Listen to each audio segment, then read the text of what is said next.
Hello everybody, welcome back. It's Switch here with another super short video with Diablo 4, and I think it's going to be like super great video for the people who playing especially solo. So you didn't achieve the level 100 yet. I just want to explain how to get like super power spike boost to your damage. And I just want to explain the reason why rushing to level 100 is not really good. So we have two YouTubers here. One of them is Diablo 4, Diablo 2 speedrunner, Mr. Llama ST. So I think he's like really well-known person. And in his build, he claimed this is the strongest build, Ice Shard build. And his attack power, it's close to 6,000, level 100 obviously.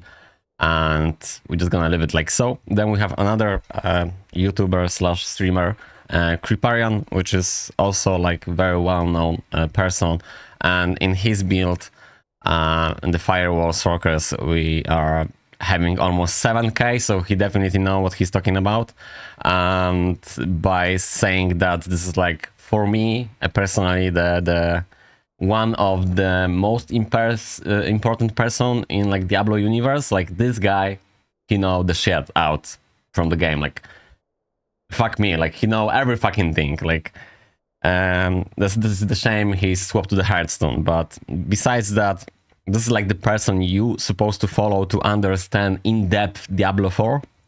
One of the people, obviously, because there are several YouTubers who know Diablo 4 inside out, but the Mr. Llama ST, he don't know like nothing about the game. Personally, like this is not a good channel to follow, but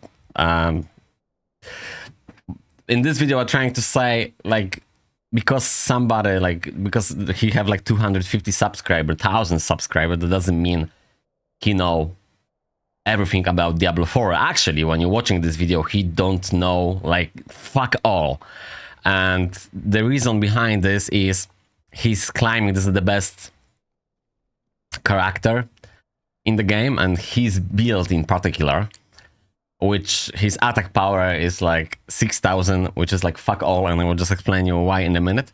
And Kriparian, he know he can make much more damage from it, but because he was rushing to level 100, he's explaining that in depth. So there's like two different things between somebody climbing the best character and actually on the stats you like, what the fuck? Like, and you're just watching that, like 6,000 damage, and this is the best character. And what's the point? The point is, I just show you right now my character, which is level 90, and I have almost 10,000 attack power.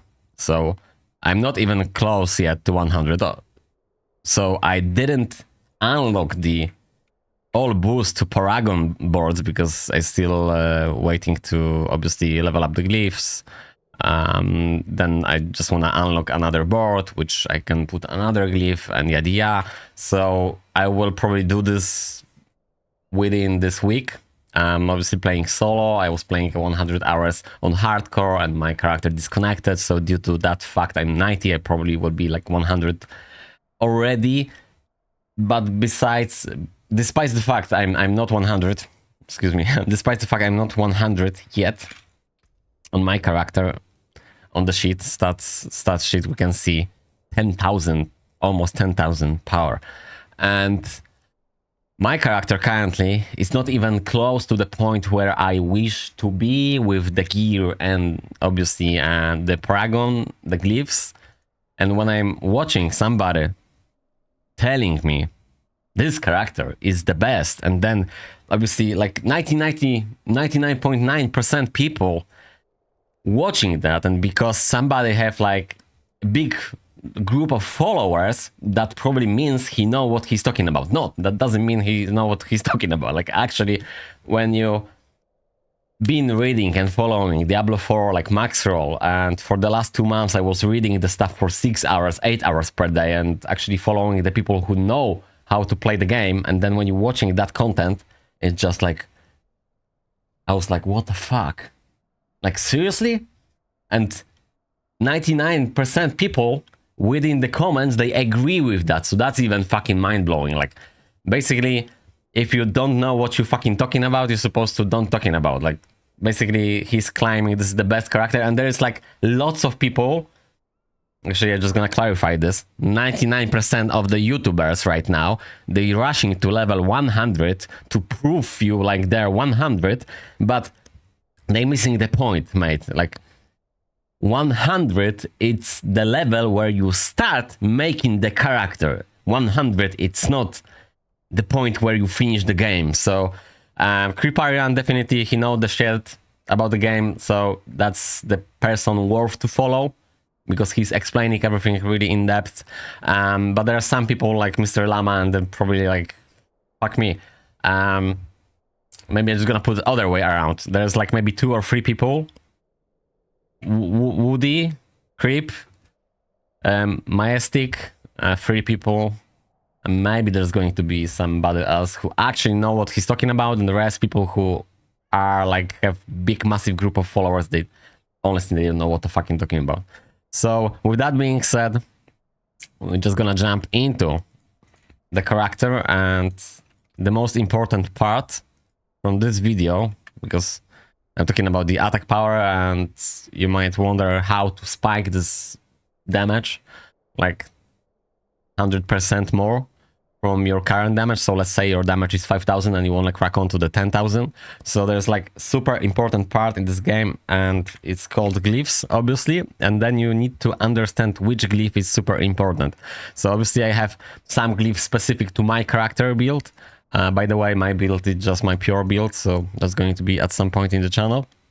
But there's the one specific glyph for every character. You need to obtain that as in mandatory, and if you don't have that in your Paragon system board, it's probably you don't know what the fuck you're talking about, or you don't know how to play the game, and that's fine, because this is not a big deal and big issue. You just need to farm that glyph and change one glyph from your Paragon board. That's it. So that's the one. It's called Imbiber, and basically it's boosting your damage 100%. And this is boosting your base damage. So basically, if I will take that, I'm just gonna take this out, and my attack power right now it's 5,000. And obviously, I will try to make this character with 10,000 damage, like flat damage, and then I will just put that glyph, and I will have 20,000 damage. We will get there. So right now, I'm just gonna put Imbiber again, and as you can see, right now I have 10,000 damage. So if you're not using the Imbiber, you're probably not following the people who know things about Diablo 4. Yeah, that's pretty much that's sum up of the video. So try to do this as soon as possible and take advantage from that glyph, because he's boosting your base damage, which is the most important factor to multiply vulnerable, and then vulnerable multiplying the other stuff. And to sum up this video, like a week ago I was testing this character with chill damage, and my chill damage was 350, some fucking unbelievable sum. And I was trying to see, is it going to be like good way of stacking up one damage source, which is not. So to make the most damage output from your character, you're supposed to find find the good line with the damage in between vulnerable. I probably will do the different video about this, because normally the vulnerable is a 20% damage, but if you stack more damage to vulnerable, then obviously you will have more damage to vulnerable, and then you might think, okay, that's fine. So you have 100% to vulnerable. So that 100%, it's multiplier. So that 100% multiplying everything what's additive and put to the bucket damage. So in other way, if your vulnerable damage, it's flat damage of 20, you will just multiply by 20% your other additive damage. And so it's no-brainer to do as much as possible vulnerable damage. But then if you have, let's say, 200 vulnerable damage and you don't really have any other stat which is sky high, like let's say damage to crowd control 200 or some other stat 200, you're not really multiplying other sources because you don't really have any other sources to multiply. So vulnerable damage definitely one of the most important stats within the game, but then you have to understand you need to boost some other stat to be able to multiply. So what's the point? The point is the best way is to remove everything from the stats. Like this is like I'm just talking right now strictly from the perspective of what I wish to achieve within the game. So let's say vulnerable 150 to 200, and then everything can be 0 here, and then you're just choosing one stat. So let's say 200 vulnerable and 200 chill or 300 chill.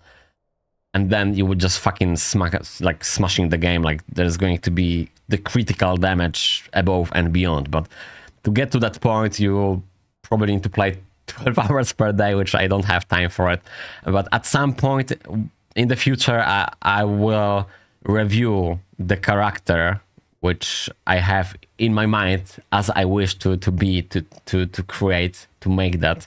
And I'm not saying it's going to be the best, because there's always somebody who is going to be probably going the better stuff, but I really know how to make the character to be super good and powerful, and I will do that. But the thing is, I don't have a time to play that much as I wish to. So to do the summary of this video, if you really want to make lots of damage from doesn't matter what character you're using, firstly the imbiber glyph, secondly try to make vulnerable damage on the beginning. If you, let's say, don't really have high level character, try to aim to like 50%, then try to aim to the 100%, and just choose one stat from the board to boost this as well.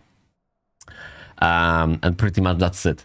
So like you just focus on 2 stats within your character. You're not focusing on every stat, although ultimately you will get all your stats spread throughout all your gear. So you will get, as you can see, like my character is actually super pure shield damage, but despite the fact I have like 192 lightning damage and fire damage, because from the intelligence I have more damage.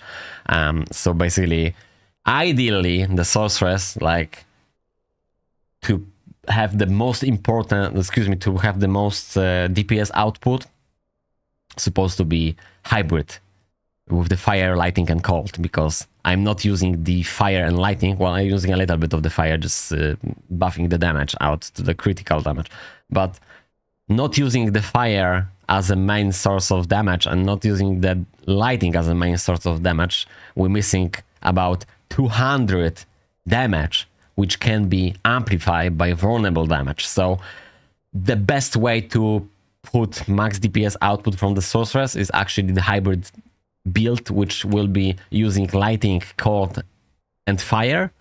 And I know nobody using that because it's tricky, but at some point there's going to be a person who is doing that, and that's going to be the person with the highest DPS outputs from the sorceress. Anyway, to not making this video super short, super long, sorry for my vocabulary or some other, mistakes with talking. I'm not really confident much with making videos in English. I'm from Poland, by the way.